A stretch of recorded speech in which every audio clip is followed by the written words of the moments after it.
Hi everyone, welcome to another coronavirus update. As things continue to change on an everyday basis, we really hope to provide you with the most up-to-date, sort of unbiased, educated observation of what's going on. And while we may focus on different things at different times, we know that the basic rules against the coronavirus hasn't changed. So to protect yourself and out of respect to protect others, wash your hands frequently, maintain a social distance of 2 meters or 6 feet, and wear a mask when you're out in public. Right. And at the same time, in order to optimize your immune system and overall health, we always advocate for a healthy, well-balanced diet rich in fruits and vegetables and lean proteins like fish, getting enough sleep and vitamin D during the day, making sure that you're taking time every single day to get the heart rate up through exercise, and at the same time doing things that you enjoy. So painting, gardening, meditating, things that bring you joy that you could enjoy kind of safely at home. That's so important, to keep your body strong and your mind strong as you go through this. So with that being said, what's the situation now in Quebec?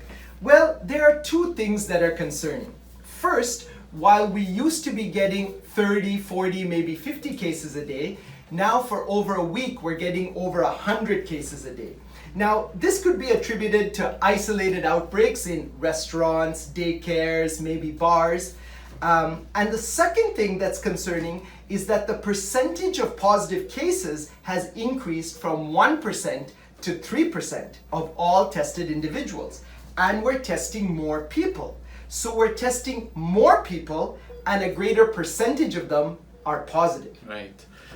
We hope that this is only a temporary increase, as there's been more and more of a push to get more people to be wearing masks in public, which leads us right into today's main topic. We're going to be discussing the different elements of airborne transmission when it comes to the coronavirus. So by airborne transmission, we mean transmission more than 6 feet. This could be up to 26 feet or 8 meters before the droplet hits the ground. And the spread of infection through these very tiny droplets, referred to as aerosols, that remain infectious when suspended in the air over long distances and long periods of time. So you can think of it as starting out as a large droplet, and then due to various factors, it evaporates into very tiny droplets that are light and float on the air, called aerosols. So when we're breathing, we're exhaling mostly droplets more than aerosols. When we're talking, coughing, or sneezing, we exhale more aerosols than droplets. So, for example, this is why those sprayable air fresheners work. You spray a room and you're releasing tiny aerosol droplets which remain suspended in the air for long periods of time. Then you come back into the room 30 minutes later and you can still smell the air freshener. Right. Or when you're dropping off your mom at home, it's the reason why you could still smell her perfume an hour later. Exactly. Now imagine that was a cough or a sneeze that you're breathing in sometime later. Not so pleasant and maybe even a little bit frightening. So this has been a major area of study during this pandemic. Right.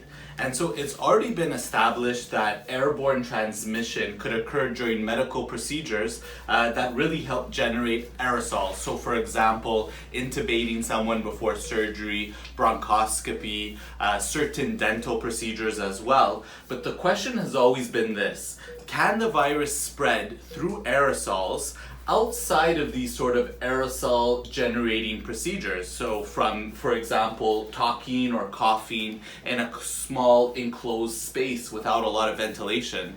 Very important question at many levels. So with more and more emerging evidence from outbreaks in indoor crowded spaces, restaurants, bars, fitness classes, choir practice, even in elevators, the World Health Organization released a statement saying essentially that this type of airborne transmission can't be ruled out. Right. And as we know, can't be ruled out is really just a scientific way of saying probably, but we don't have enough large randomized control trials with really good unbiased evidence available yet.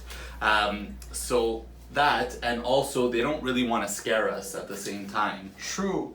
And we can understand why it's so difficult to study this area of science properly, as it's quite complex and melts together two different fields of science. So essentially it requires aerodynamic engineers specialized in droplet science to work with virologists. So you can imagine how specialized that is to get those people together.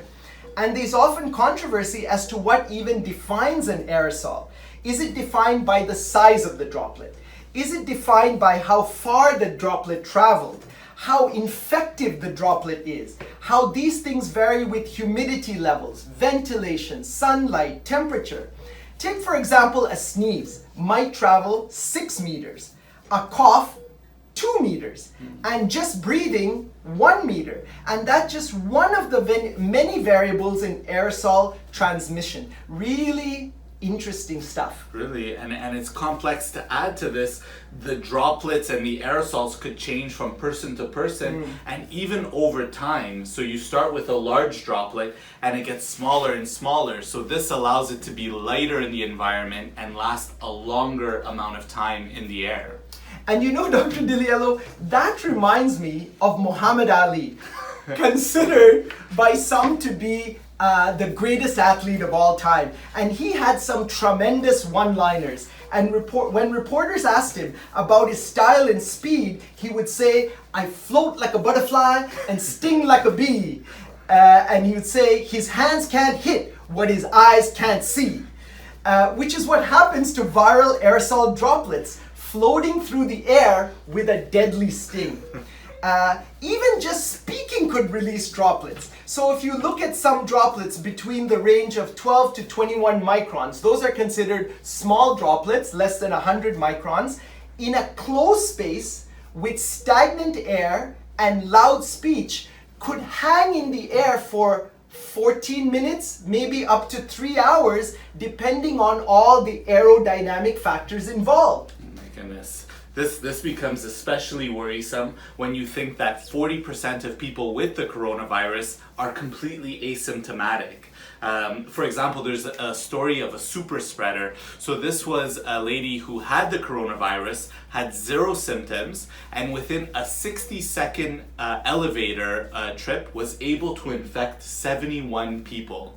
Scary, Dr. Liello. And how about at the beginning of the pandemic, the choir practice where 53 of the 61 singers were positive for coronavirus and 2 of them died. Oh my goodness. So this really helps to highlight the importance of wearing a mask while out in public, as it may protect against some of these aerosol particles, whether you're outdoors or indoors. So that's what I was thinking. And so, Dr. Oommen, there's so many masks out there. Is there any differences? Do they all help against aerosolized, or is it, one is better than the other? Great question. Let's start with the homemade mask. Good, practical, easy to find. The surgical loose-fitting mask usually comes in the color blue, about 2 times better filtering than a homemade mask. A surgical mask will reduce your exposure to aerosolized infectious influenza virus about 6-fold. Then we have the N95, the tight-fitting mask. What does it mean? It means it filters out 95% of a viral payload, which means that up to 5% of the viral payload can end up behind the mask. So in Europe, this is called FFP2 for filtering face piece level 2, and it's 50 times better than a homemade mask and 25 times better than surgical masks. Now, so the higher the risk of the activity you're doing, the higher the level mask you need. But since all kind of masks are in short supply, the next best strategy is when both parties wear any kind of mask. The risk of transmission falls dramatically. Now keep in mind, no mask prevents COVID 100%. Hence, social distancing. Right. Everything is a calculated risk. Yeah. And the other things to consider along with the type of droplets, the type of cough and sneeze is the environment that you're in. So what's the room size? What's the ventilation like? So if we were to look at different risk factors, so the car would be sort of lower risk, then an airplane would be medium to high risk, and then the highest risk would be in the hospital where there's a lot higher risk of exposure. So interesting, Dr. Liello. Take, for example, driving in a car. If someone were to have the coronavirus in your car, the risk of transmission would be much less if the windows were open and AC off than if the air conditioner was on but the windows closed. That's so interesting. So we hope that everyone could really appreciate that there are a number of factors that go in to determining how risky a situation is with regards to coronavirus transmission. I think that really concludes our segment for today. As always, we hope everyone stays safe and best of health. Sing Muhammad, Muhammad Ali. He floats like a butterfly, stings like a bee. Muhammad, the black Superman, who calls to the other guy, Ali.